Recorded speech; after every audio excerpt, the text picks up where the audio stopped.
Šiandien viešoji įstaiga Marijampolės vaiko tėviškės namai tai yra įstaiga, kurioje yra 3 šeiminiai namai, kuriuose gali gyventi 24 tėvų globos netekę vaikai, negalią turintys vaikai, rizikos faktorius patiriantys šeimoje vaikai.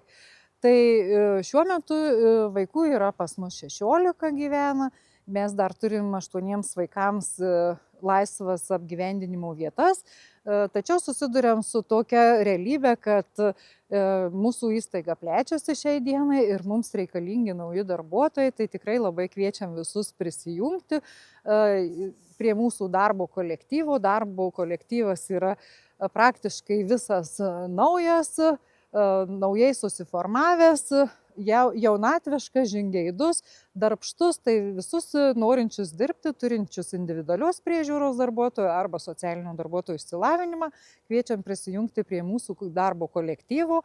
Ir šiuo metu mūsų įstaigoje gyvena 6 pastatuose Ukrainos piliečiai, karo pabėgėliai iš Ukrainos.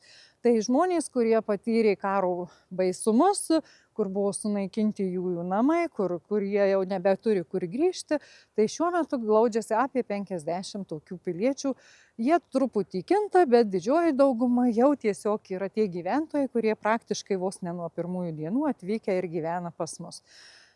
Šiuo metu mes bandom visi gyventi draugiškai, kartu bendraujam, kartu šventę švenčiam, kartu organizuojam eglučių įžiebimo šventę mūsų įstaigoje.